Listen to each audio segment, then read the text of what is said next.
So it looks like little Nala is going to be joining us for this introduction. So this next interview is with Liam Morin. Liam's an absolute savage and one of the most fun guys I've had the pleasure of coaching in quite a long time. The reason why I enjoy working with Liam is because he's just a really, really high-level dude. And I think that anybody who wants to perform at a higher level, wants to stay relaxed and stay calm under stress and under pressure, will get a lot of benefit out of this podcast because Liam is exemplary of all of those things. I hope you get a lot out of this because I certainly took a lot away from it. So yeah, enjoy.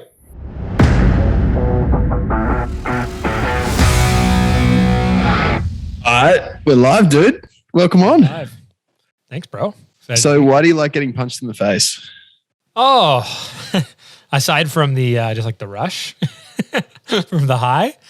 Well, yeah, I was just saying to you, it's the funny thing. You don't actually like getting punched in the face, but it's a paradox. You don't like it, but you like it.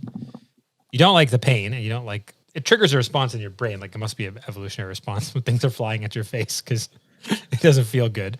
But what feels good about getting punched in the face, in my personal opinion, is you can quickly like learn and condition your brain that pain isn't that big of a deal, right? Because you perceive like, oh, this is going to hurt. And the more you think about how much is it going to hurt, right? Yet they say like, don't pull punches and you don't stand punches. Like when you think about like, oh, it's going to hurt and you tense up and you get punched in the face, it really hurts a lot more versus when you learn to just like take punches, right? Like as you move and as you roll and even just take like hard punches, you kind of learn, well, like how hard you are as a person. But you also learn that, like, I guess the best way to describe it would be that a lot of things that you think are going to be really bad aren't that bad. So it's not that bad getting punched in the face? Well, like after you take enough punches, yeah. So how long have you been fighting for, by the way? This has to happen a couple thousand times. Until you lose, till the CTE a little kicks CTE. In, and then nothing hurts anymore. You don't actually feel anything at all. Yeah, it's great. Yeah. Weird. So how long have you been fighting? 4 years. 4 years. Oh my! Right, and you turned pro within 4 years. Like not pro, amateur pro. Like not like pro fighting for like world belts, but am pro. So what's the difference? Like pro means like you're on the circuit and you're fighting for like belts in different organizations, and you have to have like usually a minimum amount of fights to go pro. Right, gotcha. Yeah. And so what were you doing? So this is like the amateur circuit below that. So this would be fighting for like inter-country belts, provincial belts, federal belts. You know, go to Thailand, have a few fights there. You know, go to the States. I'm in Canada, so you go to the States. So then pro would be like you're doing like the big no-one promotion circuits, you know? Yeah, gotcha. So like, like semi-pro rugby versus pro rugby, same thing, right? You do totally. Shady little stadiums or like proper stadiums, you know? Yeah. You fight for $100. You get your dinner. You pay to fight. You pay $100 to fight somebody. Really? Probably when it's all said and done. You do the math. Yeah. You probably paid. Yeah, gotcha. Okay, cool. And so like what for you, like what were the key things? Like, cause we talked about this like a couple of months ago. Like there's a heap of stuff that you learn from fighting, which is then applicable into like everyday life. What were the key things that you learned from getting punched in the face? I mean, the punching in the face is actually would probably be the least brutal aspect of it. The training is the most brutal part, right? Like they say. How so? Well, the goal of like really hard training and fighting is to make the training worse than the actual fight in a way so that you're prepared and conditioned, right? For like an absolute worst case scenario physically, but also mentally. Like they're trying to break you, right? Like when they're training you for fights, like the goal of the trainer is it's a very fine balance. It's like we need you in really good physical condition. We can't have you injured, right? You need to be like optimize your performance. But mentally, they try to break you or take you past, like, you know, Goggins talks about it, take you past like that dark place, right? Because when you go into a fight, there's so many variables that can happen. And ultimately, at some point in a fight, whether it's like a 5-round fight or it's a short fight, you're going to hit that dark place, right? Like it's just going to happen. Unless it's just a very uneventful fight, which is pretty fucking rare. So the goal is for them to get you to a point where when you get to that place, you know you're there and you're like, oh, I can still go 20%, right? Because most of fighting is mental. Right. Like, it's like, we're all roughly in the same physical shape, you know? You know what I mean? Like, we look at, like, most pro sports, like pro tennis or rugby or anything. Like, Djokovic isn't in 50% better shape than Andy Murray or Roger Federer. You know what I mean? Like, he's a really good human specimen. Yeah, he's just in more flow when he's playing. It's just effortless for him.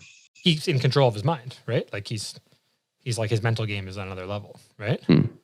It's not like he can run faster, jump higher, lift more weights at like a disproportionately unfair advantage to the other guys, right?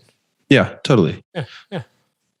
But then, so they teach you to be able to go like into that place, into that dark place, and then be able to go 20% beyond and be comfortable in there. But how does that actually help you in life?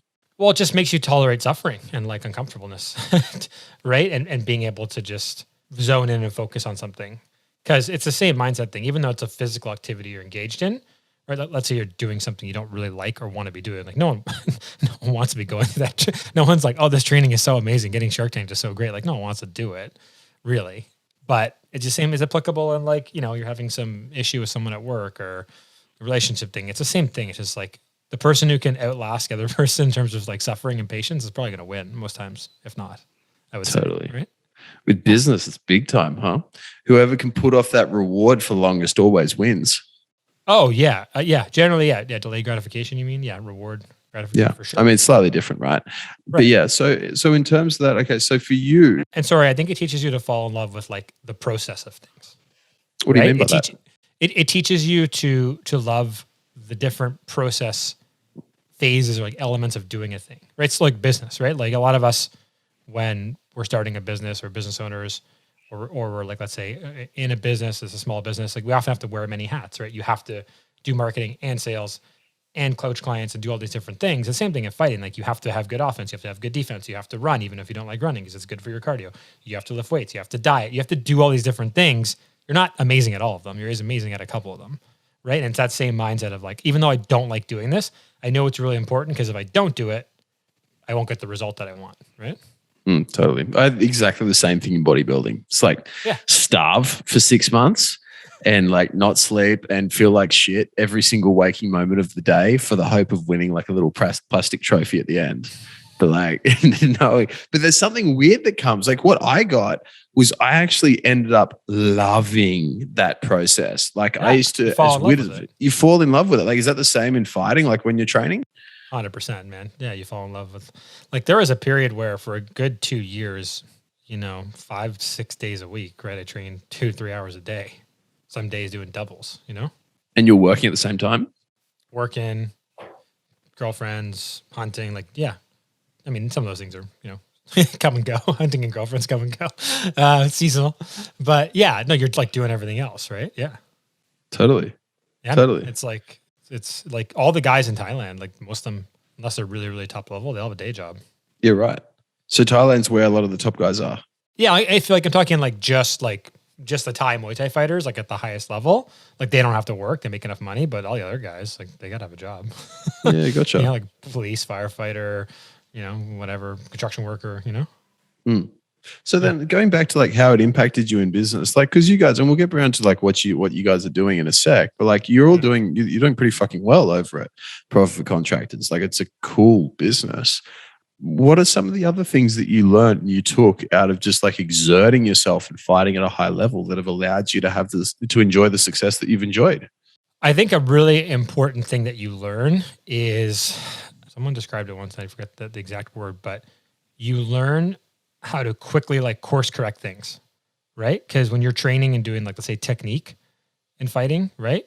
You quickly like between like sessions or between weeks, you can like quickly make big improvements or like a bunch of small improvements that get a big result in your technique, right? Like maybe the way you throw a kick or the way you do this thing, or you're working on a certain type of cardio exercise, right? To get your gas tank up. But you learn like, oh, I can do things like really quickly and make big strides, or I can like optimize things very quickly. Like you learn the game of process optimization, right? In terms of like your technique and your physicality, which you then can apply to business. Cause you look at things that are like big and scary. You're like, oh, I can just break this down into like an adaptation cycle where I learn, okay, like I'm going to just study this thing and just train this thing because I'm weak at it. Like you learn to work on your weaknesses, which is a big thing, right? Right. Instead of just focusing on your strengths. Yeah. And I know there's many arguments, like some guys, like Gary Vee, and I know Charlie, your guys like work on like, double down on your strengths, but in fighting, unfortunately doesn't work. Cause if you're really bad at something and someone figures it out, you're fucked. Yeah, totally. There's dire physical consequences, unfortunately. And so do you still take that method into like how you work now, like with doubling down, like focusing on your weaknesses as well? Or what's your perception? I think it's more, you learn like, okay, what are the things that I can maybe it's a weakness, but I can get it to a level where it won't be a risk, right? Or it won't cost me. But then these are the things that if I don't fix them, or if I don't contribute to them, or I don't help the team with it, or I don't learn enough about it, right? It is a risk, or it is like a potential detriment to the business, for example. So how do you go from, because like fighting is just you, it's like it's one-on-one, right? But then business is a team game. So how do you find that goes translating? Because you've gone from performing at a very high level in an individual, then into a team. Like for me in bodybuilding, like it was just me. Like I would diet by myself. I would fucking train by myself. I would do pretty much everything all day, every day by myself. Like I shut off all social connections and whatnot. And for me, it was actually a big transition. I was not a good employer for like a long time because I was just used to me doing the work. I'm the workhorse. I'm like, I'm the guy that if I have a problem, I go fucking fix it. Like I do it myself. And I had to learn to change that. How did you go with that adaptation? I'm still learning with that. Yeah. Yeah, for sure. Yeah. Well, fighting's like a little bit of, it's different because you have a team behind you, and the way like most Muay Thai and boxing gyms work is there's like a group of fighters who are actively training together, right? So you're all training with each other. It's kind of like a brotherhood effect. So you have a bunch of guys around you who are also performing at a very high level, right? So they kind of force you to be better. And then you have, usually like 2 to 3 coaches who are actively working with you. So it's a little bit different, but you're not just like completely isolated on an island. But yeah, it's a good point, because ultimately the competitive aspect, right? It's all on you. It's one-on-one. So I think you learn to take that into something like what I did, like with sales, because it's okay, it's just me, right? Like essentially it's a one-on-one sport, right? It's me and the prospect. But then you learn how to leverage the team and the people with you. So your other sales reps are like your other fighters, right? Your team, support team coaches, or like your customer support and your other staff. And you learn kind of, again, how to, because ultimately like the best fighters ever, like when you look at like GSP, you look at like the best, right? Like what they did, most of them, aside from being amazing, super high level focus athletes, great mindset, is they were able to put a really good team together around them, that they got work well together, and they've got to work well with them. And that is a skill set. Like the way GSP built his team and like built his coaching staff, that's partly what made him so successful. Can you remember? I'm not familiar with that at all. Like George St. Pierre, yeah. So he basically went out, and his thing was like, I'm going to source the like Jedis of each respective discipline. So like Jedi BJJ coach, John Danaher, Jedi boxing coach, Freddie Roach, right? Jedi overall MMA coach, Firas Zahabi. And as you know, usually those types of guys don't play well with others, right? Generally those guys like are not the kind of guys who will integrate, because they're generally like, they have an ego, or they just like, they're loners and they're fucking weirdos, right? But being able to get those personalities to work together to his advantage, like that's a fucking skill, right? It Totally. is, because it's like, these are the kind of guys who normally, it's hard to get them to do anything, let alone come in a room with other big egos, or other big personalities, right? 100%.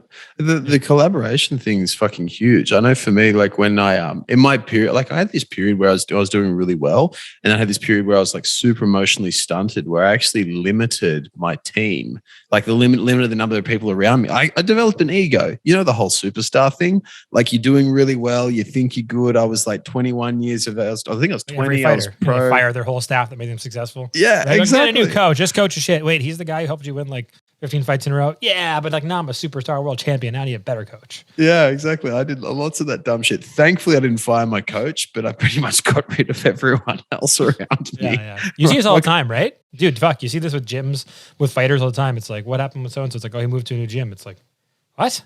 Like, he's been with that gym forever, and they got him to where he is. He's like, yeah, he's at some new gym, and then they often go like, yeah. It's crazy, isn't it? Yeah, it's like, yeah, like they dumped their girlfriend like that supported them the whole time. It's like you see it every time, man. Right? One of the things I admire about you, dude. This gym. One of the things I admire about you is like you literally have, like, even when I was trying to get you on this podcast, you're like, oh, I don't consider myself successful. I'm like, bruh, just like that, dude. Like, dude, you've done pretty well. It's like, what have you done to not be a prick and to like to stay humble and to stay you? Because you've had a lot of success. Let's face it, factually you have, and objectively have. But like, how have you maintained you being you? Oh man, I don't know the answer to all these questions. I think, well, one is you got to surround yourself with people who are generally also trying to be the best version of themselves, who are killing it, because then you have, a new yardstick, which is always great. Part of it too, man, I think, is you just slowly like weed the shitty people out of your life, which has a massive impact, right? If I look at like my life and my friends before I started fighting and training, And then after, I'd say it's a good like 90% reduction. Really? You know? Oh yeah. Well, dude, when you're training 6 days a week, like you only have time for people who actually care about you, right? Like a lot of those fair weather friends, you can't go out drinking, you can't go out, doing stuff because you got to get the next day and train, right? Yeah, totally. Yeah, man. So it kind of forces you to put these really good parameters on. Now you could probably go too hard with this, and I've seen guys do that. But yeah, I think that's a big thing. And I think like the thing about fighting and like all these martial arts and sports is like there's no peak. Like you're gonna always get better. There's always someone who's gonna be better than you, right? Like you're always worrying about like the next guy because it's like, well, I've trained really hard, but you can assume the other guy you're fighting is trained as hard as you plus 10%. So it's like you can't rest right on your laurels. You can't get comfortable because that's when like shit goes bad usually. Yeah, that's like the Conor McGregor effect. Oh yeah, like yeah, yeah, exactly right. Like yeah, it's hard to get motivated when you're sleeping in silk sheets. But yeah, I think when you look at guys, who keep that junkyard dog mentality, like really, right? That's what makes them, and that's in business, that's in sports, that's in fight, it's everything, man. You see, like in that clip with Bezos when he's worth like $1 billion, and they're driving across the Brooklyn Bridge, and he's in like a '92 Civic. The guy's like, "You're worth $1 billion." Like, why aren't you driving like this, some stupid car? He's like, "This fucking car's sick." He's like, "Awesome, it gets me from A to B."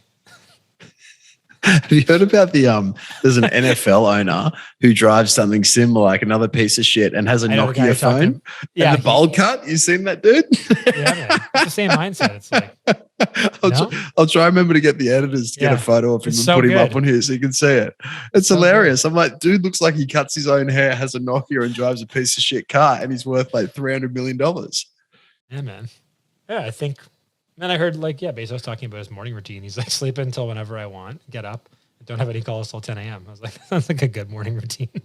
Really good morning routine. Low stress as fuck. Super. People underestimate that, man. Like we all think, like you see. You've been teaching me a lot about that, man.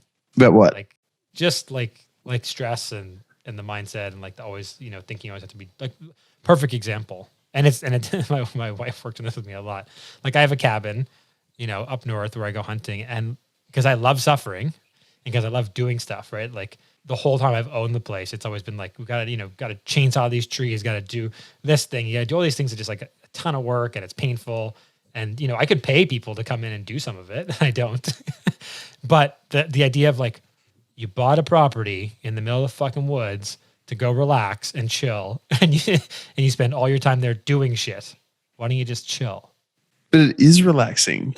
It is relaxing to do shit. Have you read that book, Chop Wood, Carry Water? Like it's that same philosophy, right? I haven't. No. What's it about? Oh, your audience would love that book, man. Oh, Chop Wood, Carry Water. That's a classic. I'm going to buy it. I remember funny too, because I met the CEO of I won't name his name in the story, but CEO of a very successful company when I was like 27, 28. And I was just like, dude, like, what's your advice on like life and business and everything? And all he said to me was, chop a lot of wood. I was like, what? He's like, yeah. Like, I'm like, is that like a metaphor? He's like, no, like find a way to physically chop wood. There's it's fucking awesome, man. And I went and bought a property sight unseen because of that. Yeah. And do you regret it? 400 acres of land sight unseen. 400. Yeah. I was like, all right, seems like good. It was a really good price. I was like, cool. Yeah. Sight unseen. So I could chop wood essentially. Yeah, my old man does the same thing. Regret zero. But my dad, man, he had a company, had 500 employees, and it was like, I see what he does now, and it's funny how he says he started off his days shoveling shit, sandblasting. Like he worked in the mine. Sandblasting is like the worst job. It's like 40-degree heat. You're in a suit, and then you're blasting sand at stuff like get rust and paint off. It's like horrible. Like he started with his shit jobs and laboring, all that. Went through, had his peak in business, and now once again he's out in the paddocks pulling out lantana, putting in fences, and that's what he loves. But there's something really magic. Like even right now, like since I moved into this joint up here at Noosa, it's like there's something so nice about doing stuff with your hands and like creating and building, which is like really, I don't know if the word's spiritual or it's just very calming in doing it. Oh, dude. Yeah. Like I look back. So like, I won't go too deep into it to bore your audience, but the property I bought was like off grid. So I don't know what that translates in Australia, but basically no power, no hydro water, whatever running in from the city. and like it was a bush lot, so it needed like to be fully cleared. And me and my buddy who bought it were like, oh no, we're gonna do it ourselves. It's like, what? I don't know if I can chainsaw. Go buy a chainsaw, right? Part of it is also, again, the process. You learn about how it all works. You research, how do I cut trees? You find some YouTube channel, some guy, you're like, oh fuck, this guy's awesome, and he's like, you got to get this tool, and you're like, sick. So part of it is that whole, you fall in love with the process of it, right? Totally. Yeah. You find all these cool fucking handsome dudes on the internet doing cool stuff with their hands. You're like, oh, I want to be that guy. It's fucking awesome though, man. Like going through and like creating, like building stuff. And it was super interesting. I don't know if I was talking with you about it. No, I was talking with one of my other guys. It's like in all the blue zones in the world, every single one of them, apparently, Peru, Crete, all those places. They're all the places. Yeah, blue zones like somewhere where they have like a very high average and low incidence of stupid annoying diseases, right? Yeah, exactly. Yeah. Like low incidence of cancer, heart disease, all that sort of stuff. They all garden. They're all all garden. They all work with their hands. They're all doing that sort of stuff still. Well, what's more fucking human than that? Yeah, nothing. But it's so relaxing. I mean, like if you want to like de-stress, I mean, if we look at like the whole reason for for the reason stress occurs, it's either we're living in the past or living in the future, one of the two. Try living in the past or future as you're gardening, as you're like cutting down a tree, as you're chopping wood, as you're doing something like that. Like you can't, you have to be in that moment, and it's totally relaxing. That's why I like hunting, because you got to be totally in the moment. Yeah. Tell us about your hunting, man. What do you mean? It's just a hobby, you know? Yeah. What do you do? How does it work? I mean, it depends what you're hunting for, right? Like big game, small game. I don't know what hunting's like. Actually, I remember one guy told me about hunting in Australia. He's like, we had cats. I was like, that sounds fucking stupid. Yeah, pigging, hunting cats, shooting a few roos is not much here. It looks stupid. But yeah, mainly I like to hunt birds, like geese, ducks, turkey, that kind of stuff. And there's two types of hunting. There's like sit around and do nothing. It's very, very boring hunting, which I'm not a fan of because I go nuts, right? Where you have to be super quiet and like can't have any scent. So that's like deer hunting or bear hunting. You sit in a tree stand, you sit in a ground blind, you fucking don't move for like 7 hours. You can't look at your hands. You can't think about it. You can't smell anything. It's just super annoying and I can't do it. Then there's more like active hunting, which is goose, duck, turkey, birds, that kind of stuff. You know, rabbits, where you're moving around or you're sitting in a spot, but you can talk and stuff. And you're trying to basically like call in birds to decoys. So like fake birds in the water, on land. It's just more fun. It's more like, it's usually more communal. So you have your buddies with you doing it, right? Which is nice. Like deer and bear hunting, big game hunting, you usually kind of just solo and alone, which is nice. Like I do it sometimes when I want to just like, it's almost like meditative because you just stuck out there in the trees. You can't do anything. But it's fucking boring. Yeah. It's just not for me. It takes a different kind of like, when you meet bow hunters and stuff, it's like they're like Zen monks, man. Like their approach. It's crazy. I can't do it. What, like, because they just have to be so quiet for so long. And so still and so patient.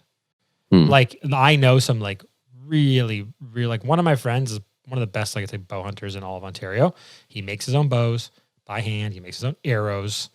Like, guy's fucking serious.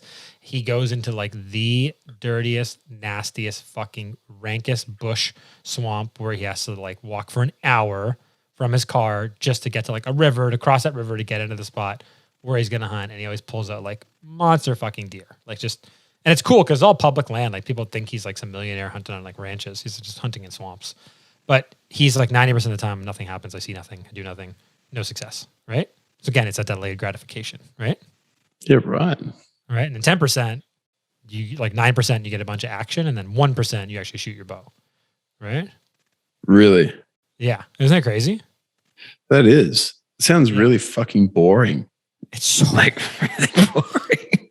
Versus I like duck and goose and that kind of stuff because there's like a ritual to it. Because it's like you get up, you make coffee, you and your mates stand around, you tell stupid jokes, drink the coffee, you get all the gear, you walk in, like you set up the gear, you're making more stupid jokes, you get in like your blind, which is like a little covering to hide you, or you're just sitting in the reeds. And there's something about, man, I've been talking to Andrew and you about it.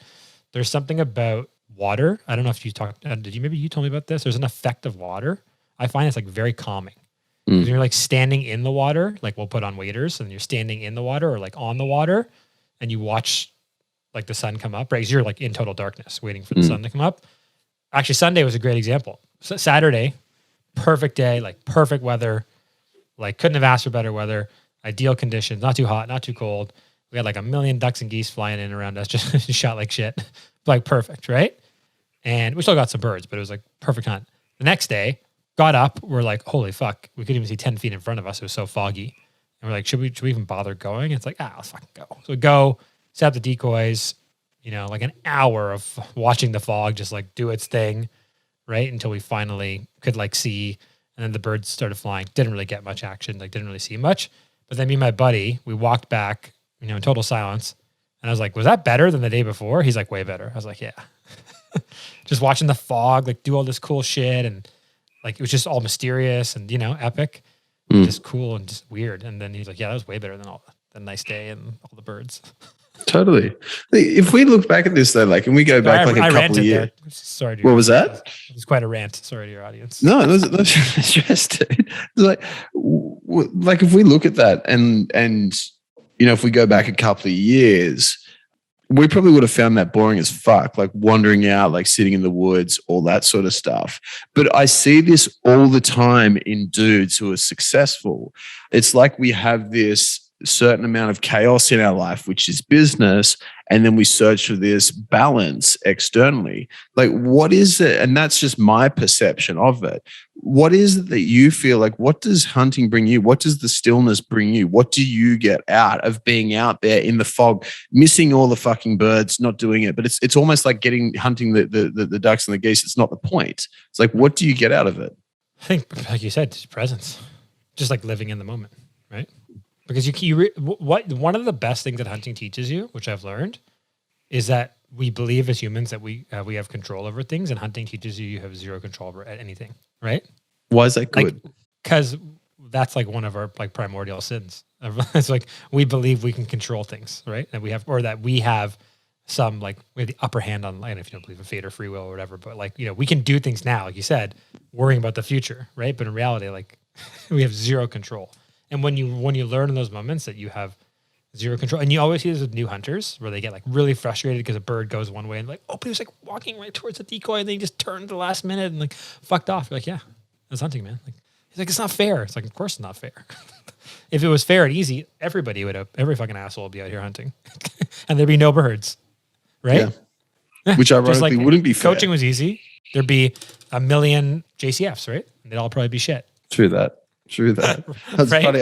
It's funny, dude. I was literally just filming up for the new business coaching stuff we're going to do for coaching people how to make their own version of JCF. I was just filming up some of the mindset sections on it. And it was everyone will get the same information, but 10% will succeed. And the difference in that is just your perception of it and the way that you think. We see this all the time.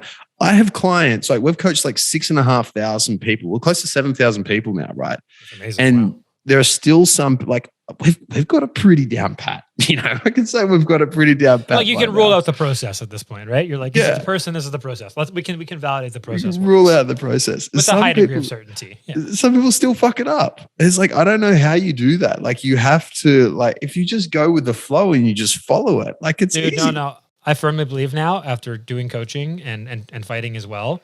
And it's funny because what you just said, I'm reading Hormozi's book, and the first thing he says in the book, he's like, congratulations. He's like 10% of, 90% of entrepreneurs won't even buy this book.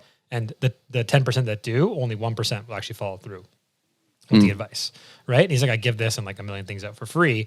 But what he said that backs that up is he's like, no matter what, in any program or in any, could be school, could be coaching, whatever, he's like, there'll always be the 10% that no matter what, will figure it out. They'll just and they'd figure it out whatever industry they're in. They could be a contractor, they could be a garbage man.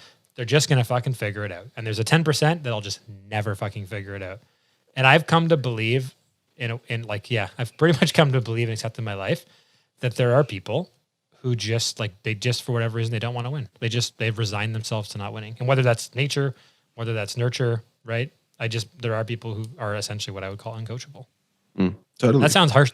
It sounds, and it really, it really fucks with your ethos as a coach, right? Because you want to believe in your heart of hearts that you can help everybody, but you can't. There's just a certain degree of people and subset of the population that no matter what, you can literally do everything for them, Like they're still not good. Like they still will fuck it up somehow.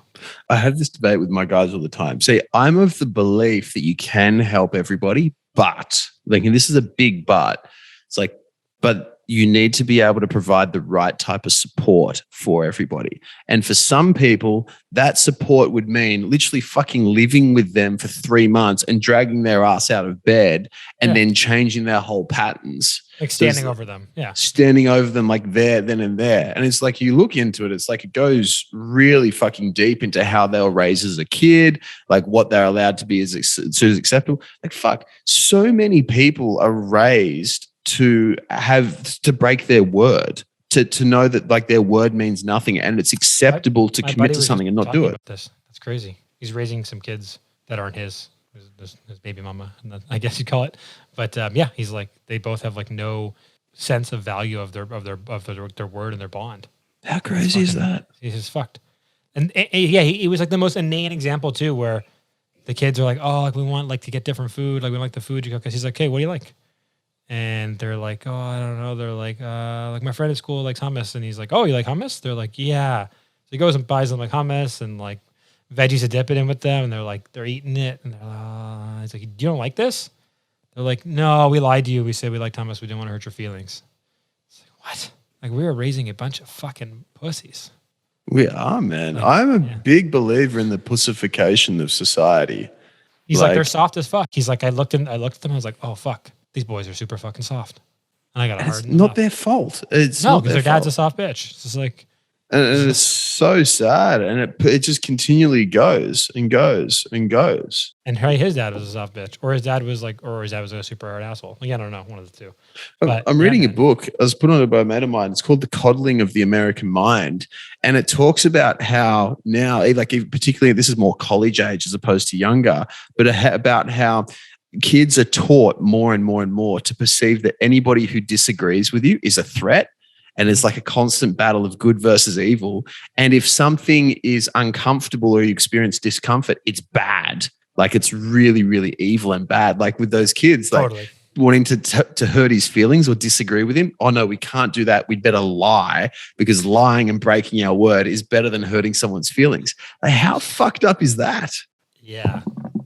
It's mental. And like, listen, we're all guilty of it. I put things off I should have done, much sooner. I didn't want to hurt someone's feeling or you're afraid of conflict. But like, it's isolated things versus like to habitually let it like run your entire life, To lie about hummus.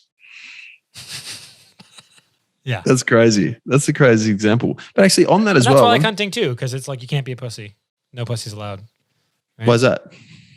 Like most people are pussies that don't want to get up early. They don't want to get dirty. They don't want to get wet. They don't want to be cold. They don't, you know what I mean?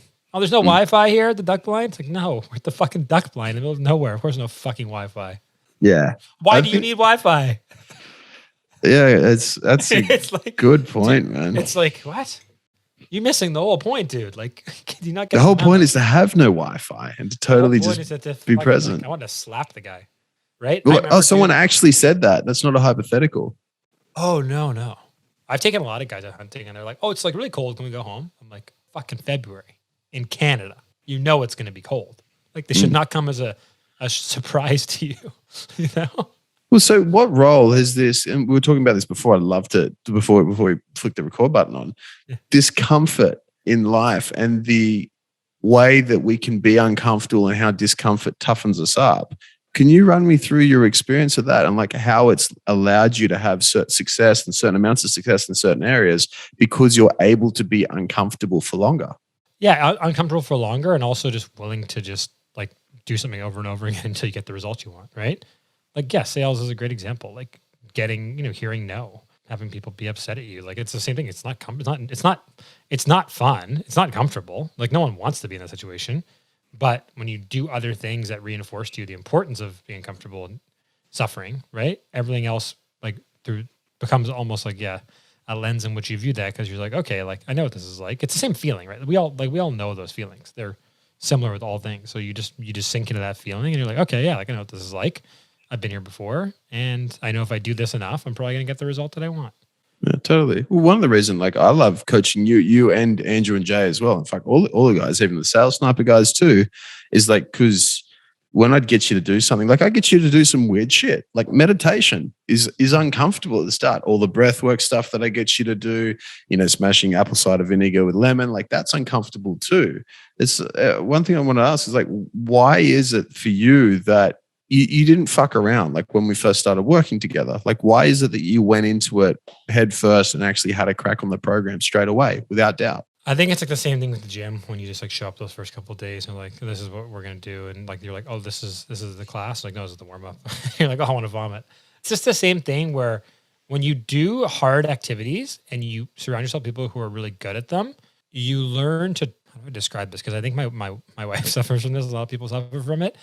A lot of people fear, and I think it's actually like, I think it's a fear of success thing, but they fear that people have or they don't believe that people have their best interests at heart, right? So when you do a program like yours, it's like, I'm paying for a guy to coach me on how to be better.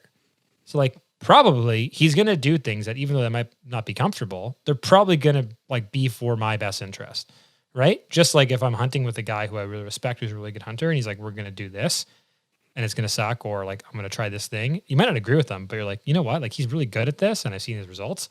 So it's probably going to work. Like you learn to turn off that natural skepticism, I think, right? That a lot of people have, which I think is actually a thing people use to not have to do hard work. That's a good point.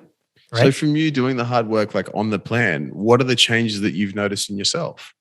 Well, just like not putting myself first always. And that's something I always did with like training, and hunting. And this is how I was as a person for a long time. So you just learn to like, it's just like a different version of suffering. So one of the changes I've seen is just a bit more selflessness, I think.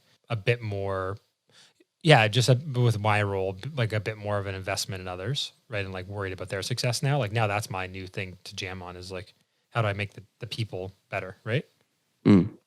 Versus making me better.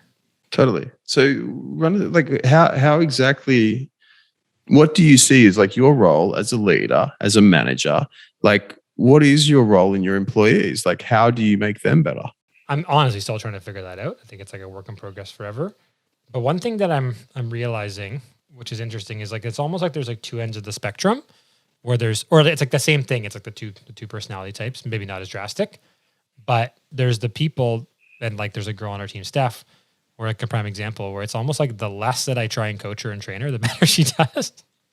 Right. And the more that I'm like, this is what I want you to do, or like, can you accomplish this objective? And like, you're doing a great job. Right. And like that kind of stuff, it just has an exponential return. Right. And then there's the other people where you do have to get down in the weeds with them. And like, you know what I mean? Like you have to go from the 30,000, like down to the ground level with them and really get in the trenches, which is fine. Right. But you quickly learn like, okay, I got to do that with this person. I got to do this with this person. Versus I think a lot of managers apply just one to everybody. Right? I think most managers have one skill set, right? They have one way of managing. They're not actually adapting to all the individuals they work with, right? Right. Yeah. Like even today, like the way I talked to like 3 different people today, like vastly different. Like one of them I swore at a lot and some not safe words and some stuff. Right. And he's like, I love this. He's like, I respond so well to this, you know? And then someone else, right? Bit more delicate, bit of a different tone. And then staff were just like, it's just like, okay, like it's very just like even keel, neutral, no bullshit. Just, cool. This is the objective. Like our one-on-ones, we schedule 30 minutes. They're done usually in like 9 to 10 minutes. Right. It's just like, we know what's going on. Yeah, totally. Right? So I think, I think you're right. Most managers, they generally, I think, most managers just suck. And a lot of it's not their fault. Like, I don't think. It isn't. Like, I totally believe that it's that. My belief of humans is that every single human is inherently good. I mean, we go do the baby thing, right? That I was talking about when I was on your podcast. It's like, you look at every human is born good. A baby is good. There's no point where they suddenly become evil. It's like, it's just they're poorly taught. They're taught to like they're not taught how to maintain their word. They're not taught to maintain integrity. They're not taught how to actually deal with different people. And it's a really big skill set. Where'd you learn your skill set of dealing with different people and with managing different personalities? I mean, that started when I was probably like 18, 19, because I had a crazy sales job working for a door-to-door sales company. We just had like hundreds of employees. And at first I was a rep and then I became a trainer. And I think that's like where I started. You just have to learn like so many different people, different nationalities, different personality types. And I was just forced to just like figure out how to adapt to different people, Why did you thrive? Because that's not like the easiest environment to thrive in. Why do you feel that you thrived in that environment? Because I had a really good manager who I learned from, James. Yeah, right. Well, it's just a mentor. Cool. So it all comes back to the mentoring. It all comes back. Yeah, like invest in your fucking people, man. If you want your team to grow and get ahead, like you gotta invest in your people and their skills, right? Like, and that's the one thing. The guy who ran the company, Ben, like he's psycho, total psychopath, very successful, crazy successful. But the one thing that he like worked so hard on, and it worked wonders for him, was his whole strategy was like develop the people who will develop the people, right? Like that was it. It worked really, really well. You know. Now, so focusing on your leaders. Yeah, and and then your frontline commanders, right? Like the guys who are like leading the people in the trenches. You know, there's an organization that will remain nameless that coaches people. Coaches who coach, coaches who coach, coaches who coach, coaches. But Coachception. Coachception. But yeah, it's just all I ever see in the business coaching, internet marketing space. Like I saw one today. It's just like I see someone's profile pic. It's got like I know already it's gonna have the circle around them with like the I help X do Y thing, and I'm like, I just want to fucking vomit. If you look through all those posts, all those Facebook groups, all those VSLs, all that shit, like 1% or less of those people ever talk about like team and leadership and managing and like because it's fucking hard. Number one. Number two, it's not sexy, right? But the guys who are crushing the most, right? Like, what's their secret? Most of the time, they have a really good team. Usually, they have low turnover, right? Like you, they have great retention, right? It's like a business is a bunch of people doing stuff. Totally. I mean, Richard Branson put it really well. It's like if you look after your employees will take care of your clients. Like that's what I say to our members all day because like we coach contractor tradies, right? I'm like, who spends the most time with your clients all day? It's not you. It's your fucking guys. Like who's like you're running a building company. You're like renovating someone's house, right? Like you building the kitchen, you build them a deck. Like who's there all day, every day with them? It's your fucking guys. It's not you, dude. Like you work for your guys. Your guys work for your clients. Like don't get it twisted. Yeah, it's a bit of a mind fuck for a lot of people. When I tell them that, they're like, "What do you mean?" They're like, "That's like that. You know, you're wrong." Or like, "Fuck you." I'm like, "Prove me wrong." Totally. Well, your job becomes to actually serve the people who are serving your customers, serving the people who pay you. Right. Yeah. That's what I remember the one kind of, you know, like physics almost like test I give them all. And it's like, okay, you're doing like a 3-month project, right? Where like your guys are there interacting with people every day.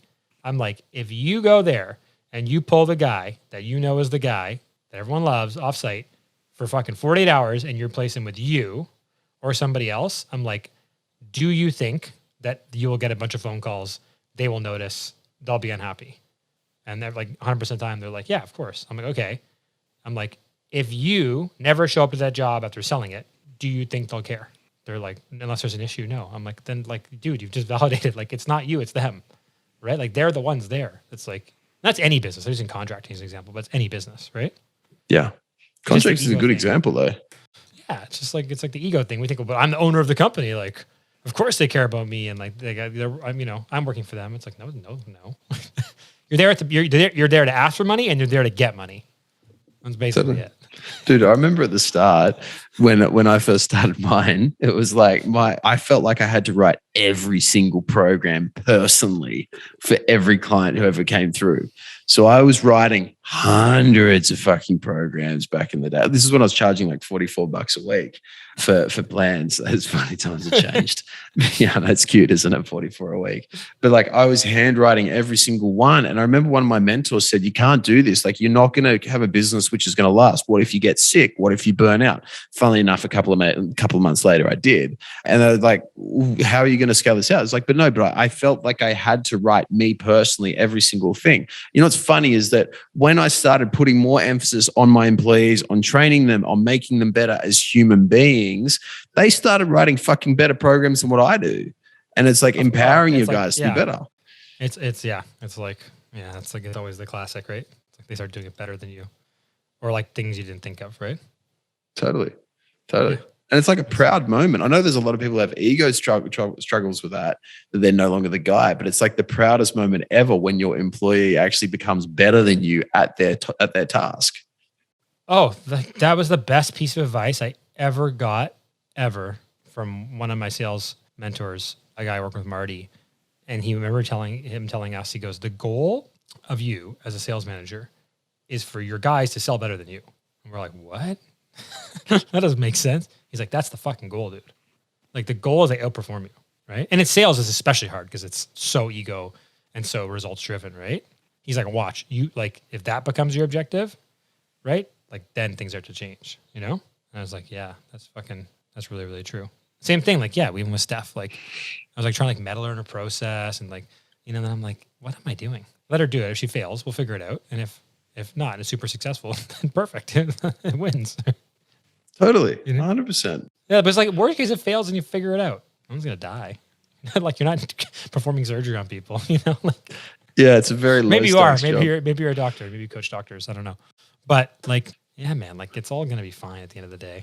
So what do you do? 'Cause that's a very chilled out perspective. I mean, if we look at a lot of people and we say like it's all going to be fine, a general response to that is like, no, it's not. You don't know my situation. Blah, blah, blah, blah, blah. You know that, right? You've probably heard that from clients before. Been that guy, right? So probably sometimes probably happens. you haven't at the start when we first started working together. You were a little bit, but you're pretty chill now. I haven't seen you look like your heart rate's above 40 beats per minute in a long time. But like, what do you do right now to stay chill, to stay calm, even though there could be 1,000 fires that you need to put out? And like right now, like we're dealing with some shit and like things are not like 100%, which is actually probably the time when you need to be like the most calm, arguably, right? Right? Like it's like, again, if you're like we're like, what always happens in like any kind of crisis situation, what do they always teach you? It's like, first thing is like, get calm, right? Totally. You know? Right? Like establish your bearings, right? Like breathe, like get focused, right? Because when you panic, when you're in a panic mode, like it's game over. It's like that's how people drown often, right? They start drowning and they freak out because they're drowning. They drown when they probably could have just done nothing and floated. Yeah, right? Funny, isn't it? It's crazy. Yeah, like I was freaking out a bit like last week, and then I was just like, wait, I'm gonna like look at the data. That's a good thing. Whenever you're freaking out, just go look at the data. It often has a calming effect, right? And I was like, okay, cool. I'm like, we gotta do this every day, this every week, every month. Okay, cool. For the next 3 months, and I showed the team, I'm like, it's gonna suck. We got to eat shit for 3 months. Like, these are the targets. We're going to do it. Any problems? Okay, went through some issues. And it was like the goal is like book 22 calls. And today they booked like 30. I was like, okay, cool. And then tomorrow they might book 15, but I'll average out at 22, right? And it's all going to be fun. When you use data and parameters, it often makes things less panicky, you know? 100%. I was business coaching a dude who's based over in the UK, really lovely guy, didn't have any data in his whole business, like nothing. And still to this day, almost like 90% of coaches and business owners have nothing. Oh, it's fucked, man, because this dude was giving his business whiplash, right? He's like, we're going to do this and we're going to do this and we're going to do this. And he was changing his mind every single day about what he was going to do. Or you see the opposite. Guys who know data make no decisions, right? Or they're like super slow to make any decision because they don't have any data, and then they just like never grow, right? Yeah. That is it's the most boring, underrated, but essential part of every single business. Of life. Of life. That's a good point. Same thing with like our baby, right? Like she's like, you know, going through like a sleep regression, right? And my wife was like freaking out and stuff. And I was like, okay, let's check the app. Let's see like what her average sleep is over the last like 15 days. I was like, oh, it's like 0.1 off the average. I'm like, we're fine. It really puts stuff in perspective, doesn't it? Yeah. Because you have one shitty night, like we had the other night, and you're just like, you know, and then like your whole perspective gets fucked. Right. And then it's like, oh yeah. And then, but then you look at the data, you step back, zoom out. I'm like, she's 0.1 off the average. I'm like, and same with like the Oura ring, tracking your biometrics, all those sorts of things as well. It's so calming having that data there. Yeah, or like anything, like investing. Like I had a big loss on like a crypto investment the other day, but then I looked at a win I made and I just like averaged it out, and I was like, oh, I'm good. Crypto has not been kind to me lately. I've been kind to most people. I'm applying some new strategies that are working much better now versus my cowboy shit. And, I got burned enough. But then then I'm doing like more tactical stuff. I was like, oh, I'm going to stop and like look at some data. I'm going to read this white paper. I'm going to like do my due diligence. Oh. Smart. Funny how that works. Funny how that works. You know what I mean? So I don't think it's the future though. I'm deep on crypto. I think it's the future, man. Why is that? Because we're going through like a massive wealth transfer right now. And fundamentally, the people who are transferring all the wealth like don't understand and will never understand crypto. And you're giving a bunch of money to a bunch of people who do understand crypto or who will, and they're going to fucking put it into the new shiny thing because the old shit's boring. Right? The other thing about crypto is we should use gold as currency, dude. And we fucking got off gold. Yeah. to paper. Gold's fucking awesome. Why would you take paper, right? We Is it through this, cheaper? like, huh? It's just easier, right? Carrying around gold's annoying. That's the next thing is like with crypto. Crypto, I can send money to you instantly and it costs me 10 cents. Or Like that is insane how cheap it is. Like the fees are just so minimal. I It's got incredible. an app where I stake. I literally like watch it make money every hour. Just like go in there. I'm like, oh, just like it like ticks in real time. You're into DeFi as well, are you? Yeah, like on Anchor Protocol, I'm making like more money than like a really good like investment banker makes. Like for a portfolio, like you're making like 20% or like 19%, and it's like the best guys are lucky to average out at 10. And I'm literally doing fucking nothing, and there's zero risk, and it's fully liquid. Well, it's crazy, isn't it? Because you're in what's it called, USDT or UST, like the UST, yeah. UST. But I'm also like, yeah, which is US stake any dollars coin. tethered. It's a coin which is tethered to the US dollars. So it's the stable. same value.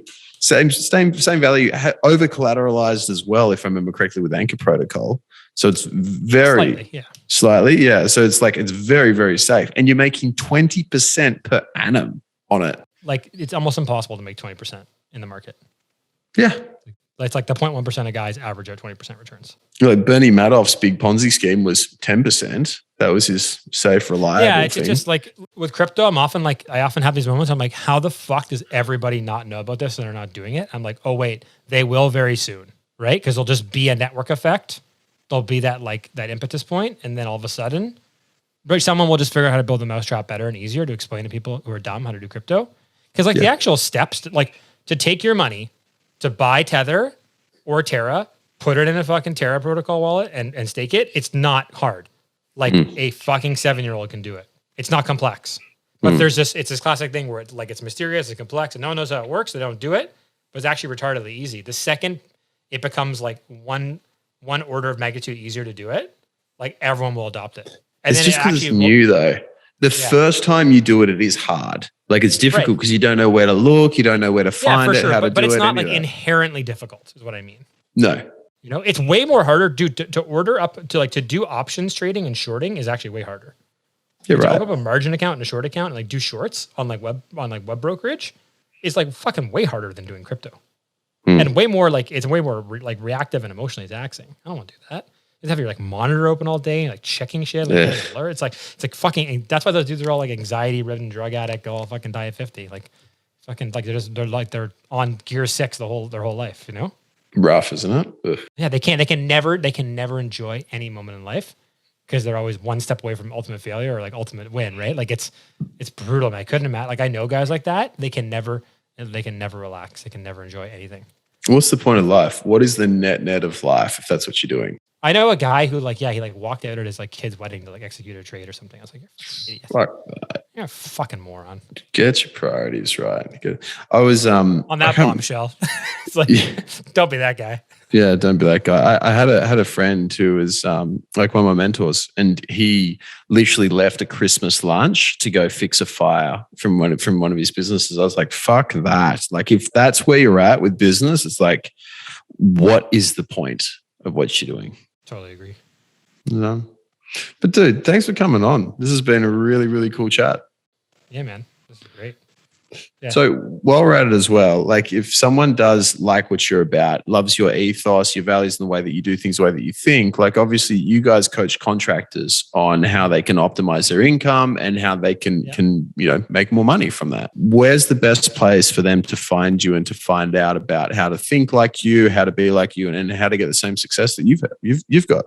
Probably the easiest way for most people is just go to Instagram at Profit for Contractors, or just go to our YouTube page, or check out our podcast. It's on Spotify, iTunes, all the major things. And that's probably the best place to start. We can drink some of our Kool-Aid. I'll get the admin girls to go drop your links in below so they can go check it out.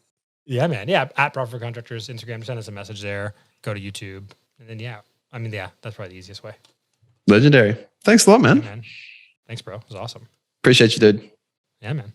I hope you enjoyed the video. If you got something out of it and you want to learn more, click the link below or type in High Performance Conversations with James Cant, and you'll be able to check out all the podcasts that we've done. We cover a stack of different topics, everything from getting your mojo back, overcoming anxiety, self-doubt, self-esteem, and learning from some of the industries and some of the world's top performers in both business and in health. Look forward to having you on there.